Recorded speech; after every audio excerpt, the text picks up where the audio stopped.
बिहार तेजी से चुनाव की तरफ बढ़ रहा है और हमारे साथ इस वक्त चुनाव पर बात करने के लिए मौजूद हैं केंद्रीय मंत्री चिराग पासवान। आपने देखा किस तरह से आपके खिलाफ जो वहां पर नेतृत्व है सज रहा है। तेजस्वी यादव ने बड़े स्पष्ट तरीके से कह दिया कोई गठबंधन नहीं, हम चुनाव की तरफ जा रहे हैं। वो कन्फ्यूजन भी दूर हो गया कि नीतीश जी साथ आ सकते हैं।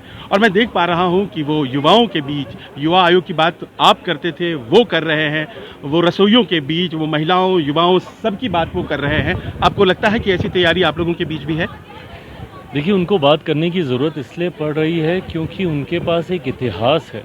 90 का दशक है उनके साथ, उनका वो कार्यकाल है बतौर उन्हीं के परिवार के जब दो मुख्यमंत्री थे, जिस दौर को जंगल राज के नाम पर जाना जाता है, जहां पर युवाओं का सबसे ज़्यादा जिस दशक में पलायन हुआ, उस दशक का नेतृत्व इन्हीं के ही दल और इन्हीं के ही परिवार के लोग कर रहे थे। ऐसे में ये एक अविश्वास है राजद को लेकर बिहार की जनता में। बातें ये लोग बड़ी बड़ी करते हैं, बट कथनी और करनी में फ़र्क तब आ जाता है जब ये लोग सत्ता में आ जाते हैं। उस वक्त ना इनको युवाओं की चिंता रहती है, उस वक्त ना इनको गरीबों की चिंता रहती है। फिर ये सिर्फ एक जाति विशेष और सांप्रदायिकता के आधार पर।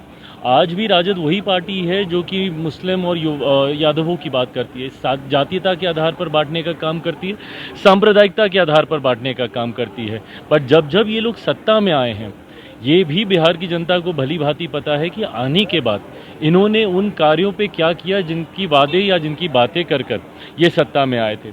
ऐसे में दूसरी तरफ एनडीए का गठबंधन है, जहां पे डबल इंजन की सरकार के माध्यम से, जहां एक तरफ केंद्र के स्तर पर प्रधानमंत्री, वहीं राज्य के स्तर पर मुख्यमंत्री नीतीश कुमार जी का कार्यकाल जिस तरीके से वादों को पूरा करने वाला रहा है।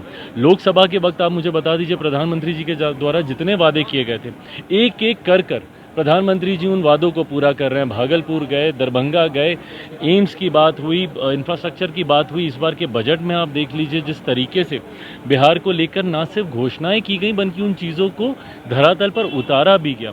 ये विश्वास बिहार की जनता का है इस गठबंधन के ऊपर कि यही एनडीए का वो गठबंधन है और यही प्रधानमंत्री जी की सोच वाली सरकार है जो सही मायनों में बिहार को एक विकसित राज्य बना सकती है। बाकी बातें बड़ी बड़ी कोई भी कर सकता है, बट जब तक आप उसको धरातल पर नहीं उतारेंगे, लोगों का विश्वास आप कतई नहीं जीत पाएंगे। चिराग जी, मैंने आपकी बातों से जो बातें समझी उसमें बड़ा स्पष्ट है कि 17 महीने की सरकार जिसकी बात वो करते हैं तेजस्वी यादव, उसकी बात आप नहीं करते हैं और ले देकर फिर आप लोग वापस उसी जंगल राज की बात करते हैं, साल 2005 के पहले की बात करते हैं। मुख्यमंत्री की भी बातों से यही बात सामने आती है। अब सामने वो कहते हैं कि आप लोग कितने दिन उसी 2005 के पहले की स्थिति जंगल राज की बात करेंगे? आपको 20 साल दे दिए गए, इस बारे में क्यों नहीं बात करते? इसी बारे में हम लोग बात कर रहे हैं। और जिन 17 महीनों का वो जिक्र कर रहे हैं, वो 17 महीने किसके नेतृत्व में थे? मुख्यमंत्री नीतीश कुमार जी के ही नेतृत्व में थे ना। ऐसे में आप उसी कार्यकाल की आप चर्चा कर रहे हैं जिस कार्यकाल का पिछले 20 साल से हम लोग भी जिक्र कर रहे हैं कि पिछले 20 साल में। But at the same time हकीकत ये भी है कि 2005 से पहले का भी बिहार याद रखने की ज़रूरत है। जिस तरीके से उस वक्त बिहार में भ्रष्टाचार और अपराध चरम सीमा पर था, इस बात को भी कोई नहीं भूल सकता है। कैसे आप भूल जाएंगे कि किस तरीके से पीढ़ियां तबाह हुई थी? आज भी जो लोग बिहार से बाहर जा रहे हैं, मैं तो देश के राज्य भूल जाइए, मैं तो अंतर्राष्ट्रीय भी जब मैं जाता हूँ बिहारी डायस्पोरा से मैं कनेक्ट करता हूँ। आज भी उन लोगों के मन में इस बात की का दुख है कि किस तरीके से 90 के दशक में हम लोग को अपना राज्य छोड़कर आना पड़ा। कोई स्वेच्छा से नहीं आया था वहाँ से, उनको मजबूर किया गया था अपने राज्य को छोड़ने के लिए। और पीढ़ियां जो बर्बाद हुई हैं, कैसे कोई इसकी चर्चा नहीं करेगा? और कैसे आपको मौका दे दिया जाए कि पुनः आप आने वाली पीढ़ियों को आप बर्बाद कीजिए? ना आपके पास विजन है, ना आपके पास सोच है, और आप उसी विजन की चर्चा कर रहे हैं जिसके साथ मिलकर अभी हम लोग सरकार चला रहे हैं। ये 17 महीने अगर मुख्यमंत्री नहीं होते तो आप क्या करते बताएं? और चिराग पासवान, अगर 2020 की बात करें तो जिस स्थिति में थे, जाहिर है आज आपकी परिस्थिति बदली हुई है। उम्मीदें गठबंधन में कितने सीटों की आपके है और क्या बातचीत हो रही है आपकी भारतीय जनता पार्टी और तमाम दूसरे सहयोगियों से? देखिए, मैं कतई गठबंधन धर्म की मर्यादा को नहीं तोड़ूंगा, क्योंकि ये सारी बातें गठबंधन के भीतर करने की हैं। बाहर सार्वजनिक करने का कोई मतलब नहीं है।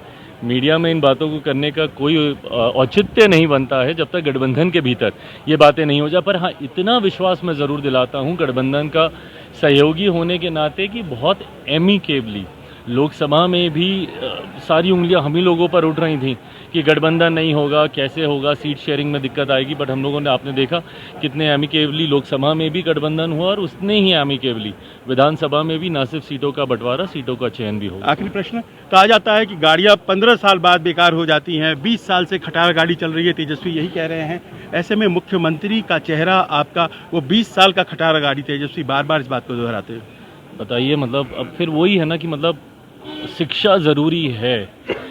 गाड़ी और मानव की तुलना, मतलब किस सोच के साथ आप आगे बढ़ रहे हैं। बट ठीक है, जिनको ई से इनकम दिखता है वो ये सारी बातें भी बोल सकते हैं। बट इंसान और मशीनरी में फ़र्क होता है, मानव बुद्धि में और एक मशीन में फ़र्क होता है। ये फ़र्क समझना चाहिए।